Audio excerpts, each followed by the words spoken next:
So silly. Okay, we're back. So this is gonna be a little video on what we call gay families. We don't actually call it a gay family, we call it our family, but I'm gonna tell my part. Well, I'm gonna tell what it is and explain my part, and then he's gonna explain his part and what it means to him. Well, basically, when a young man, woman, whatever comes out as gay, not everybody is accepting. Not every family is like, we love you no matter what. Some families put their children out on the street, or they'll disown them, and whatever. And so children be living on the street. Some of them return to prostitution, drugs, whatever. And so an older, more established person, and I would just like to put this out there, it doesn't have to be a gay person, it could be a straight person. The parent could be straight and the child could be gay. The child could be straight and the parent could be gay. It doesn't have to be, but an older person would take them in, guide them, nurture them, assist them with this emotionally, physically, mentally, financially, whatever. And that was the basis of a gay family and what they stood for and what they were all about. And it was like a real, actual family. Not just calling someone that to use it to your advantage or whatever, but that's what the basis of it is. And I was fortunate enough to where I have a mother and a father who, they know my lifestyle. It wasn't easy at first, but they accept me. It's not like they pretend like they don't know me or they disown me or whatever. And I have sisters, nieces, nephews, everybody who knows about my lifestyle. I'm an out, loud and proud gay male. So I kind of got I feel like I call myself double blessed, because I have my real family, and as they say at church, I have my chosen family, because I met my fiance and we have 3 kids at the moment, and hopefully it stays at 3. We have 3 kids at the moment. This would be our oldest. This is Danny, and I call him my son. And the reason I say I feel like I'm double blessed is because, like I said, I have my regular family, my chosen family, but they've come together to, it doesn't feel like he's my gay child, it feels like my child. When my sisters ask me, I'm like, how are your kids? When my mother asks, when my mother-in-law asks, well, my mother-in-law, she's so loving, she don't even call them her grandkids, they're her kids too. So it all kind of meshed together to the point where now it feels like a real family. They're at events, if there's a family event, they're there. There's, a special birthday or something, they're there. Holiday, they're there. So I feel like we're doing what a gay family is supposed to be. Not everybody is.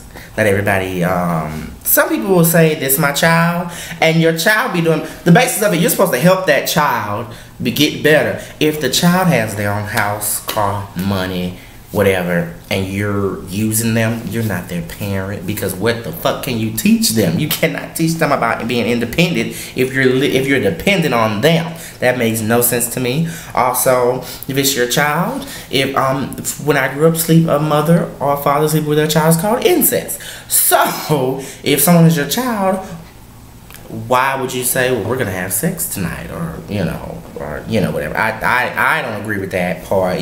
Some people are different. Some people, they do it all with their kids. That's just not how I roll. It's not how my man rolls. But this is Danny. This is my son. He's the oldest. I call him my firstborn, and he's gonna tell you his story and how he came to be part of us. So I'll be right back. There you go. Well, I'm Danny, from a small town in Louisiana. Came to the big city, which is not a big city, but it's a big enough city. Let's fix this. Yeah, okay, yeah. No, we see each other. But came from a small town to a big city. For school, it was the main purpose of it. So once I got here, being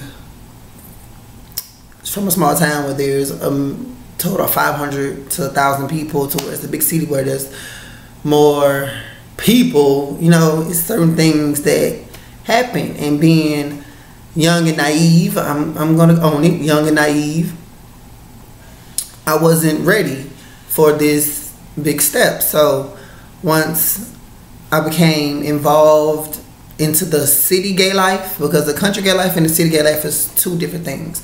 But when I became involved in the city gay life, it was time for me to really gain that guidance. And everyone met through a mutual friend. And with that, hanging with them and getting to know them, because I was shy. Like, I was really, really shy. I did not talk. I did not do anything. I was shy. But being around them, it's kind of broke me out of my shell a little bit. And when the opportunity came to become a part of a chosen family, so to say, I was like, huh? What is that? Because mind you, we don't do that in the country. You got your mom and your daddy.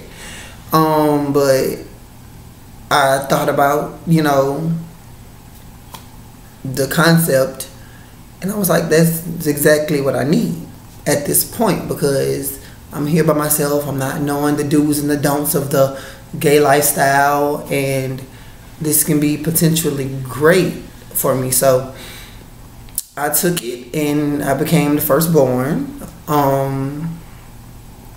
It took a while to get used to, because growing up as being with only my mother, I really never had a father figure and a mother figure. So I really never had two parents with two set of beliefs and two set of goals and set for you, and two set of standards that they have for you. It was always one set of standards. So having two set of standards, it kind of was overwhelming at one point, but it kind of all intertwined, because once time went on, I began to understand my gay mom and my gay dad.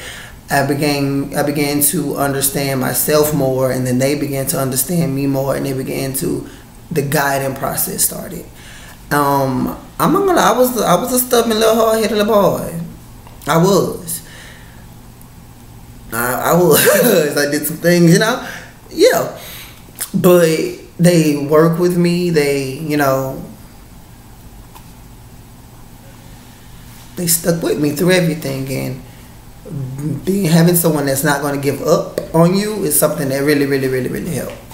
And as time went on, I've became a responsible young adult. I'm not that little boy no more, and honestly, I'm grateful.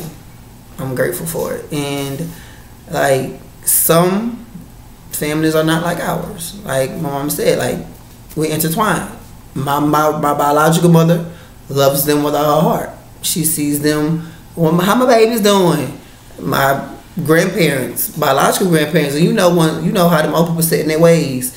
My grandmother, she came around, she was like, they doing good. It's like we're a one big family, and that's what it's all about in the end. It's having that family that you can confide in, because in our family, everybody is double blessed, because we have our real family, but then we have some of the things you can't talk to with your real family. You can't express things with your real family like that. Then you just go to your chosen family, and certain things my mother couldn't guide me in this lifestyle. She couldn't, because you can't guide someone what you don't understand.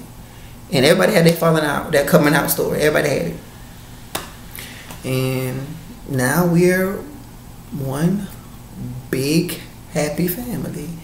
There's two more. Well, there's really a lot more. There's a lot more. I mean, we're nationwide. I have 3.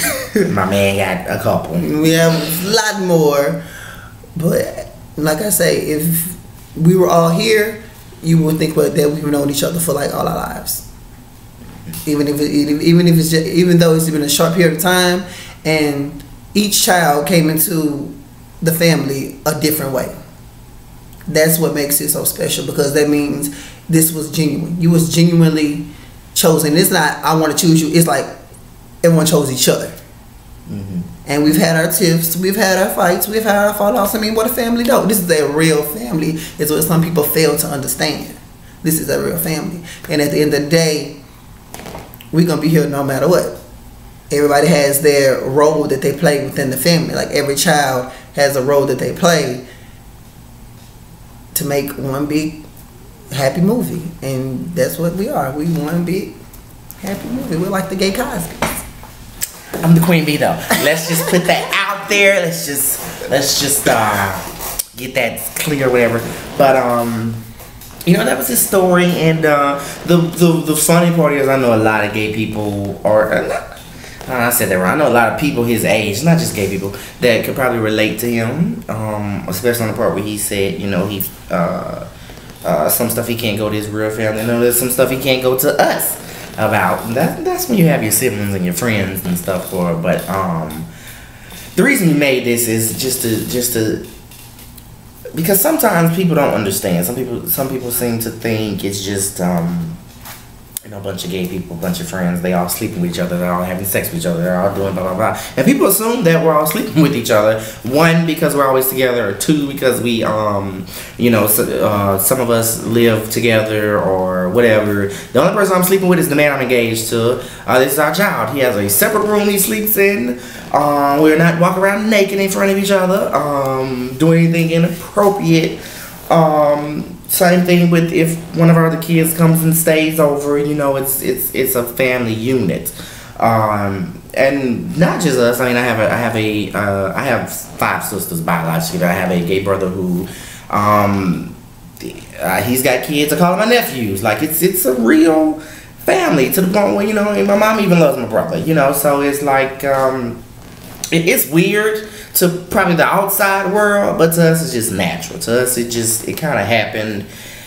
We didn't purposely go looking for a gay family. I think we all just kind of fell in each other's laps, you know. Met Chris, and then, you know, Danny came into our lives, and, you know, we had Leroy, who is my brother, and then he met his spouse, and then he's got his kids, and then we got our second child, and we got our third child. And what I like about it is when I tell the story, it's not like every other heterosexual couple had sex, got pregnant, had a baby. There's like a story for why we have each individual child. I can look at each child and say how we met, where we got him from, you know, what drew us together and everything. And I think that's probably the most unique part, is that, you know, even though they weren't by blood or giving birth into the family, God still led them here and led us to them. And, you know, because I mean, honestly, if it wasn't for Danny moving here, or if it wasn't for Leroy meeting him and bringing him around us, or if it wasn't for me moving to Baton Rouge,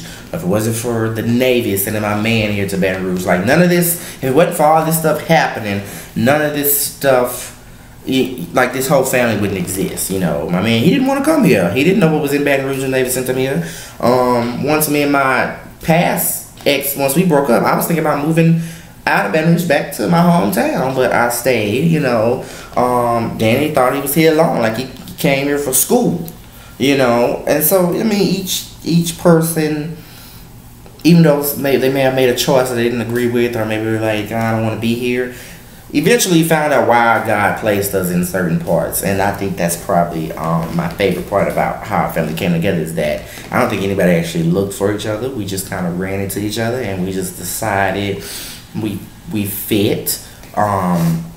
I'm not gonna put anybody down, but I've seen some gay families where it's like some people have so many gay kids, and it's only because they just want to say, one, they have something that they want, like, oh, I'm gonna make them my gay child because they have a car. I'm gonna make this my gay child because they have an apartment or house. Or this one can sew. Or this one has heels, you know. Or this one works in the retail industry, you know. This one can get me clothes when I do drag. This one can give me money because he works at a bank. This one knows how to do makeup. Yeah, like they have, I call them superficial reasons for making someone your child. If someone can do makeup, you say, hey, will you do my makeup, friend? Or if they charging you, hey, if you had to go to a salon or something like that, a boutique, they charge you. So you don't have to make a person your child just so you can get something for free or get something out of it. That's called being a user, you know. So I feel like a lot of people make someone their gay child for a reason.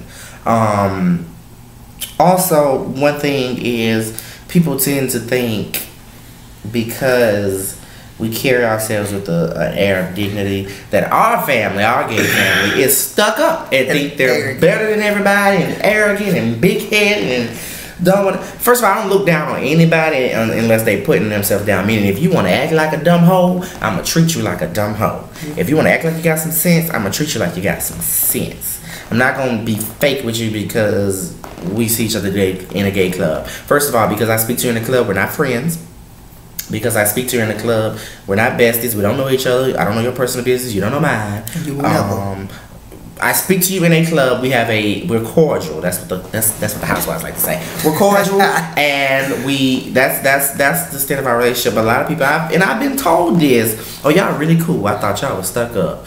Why? Oh, y'all just seem that way. Well, you making assumptions. Get to know us first, and then maybe we might be stuck up. They say we have that permanent bitch face. Yeah, and I don't try to have bitch face. It's just, you know, if you walk in, our family walks in, and people looking at us, and I'm just looking back. I might not be thinking bitch. It might look like bitch, but I might just be having. That might just be my. I'm thinking about when we go get our drink. Like that's what I'm thinking. And I'm not saying it to be arrogant. Once again, I'm saying this because people have said this to us and said this about us. Oh, y'all must think y'all better than everybody.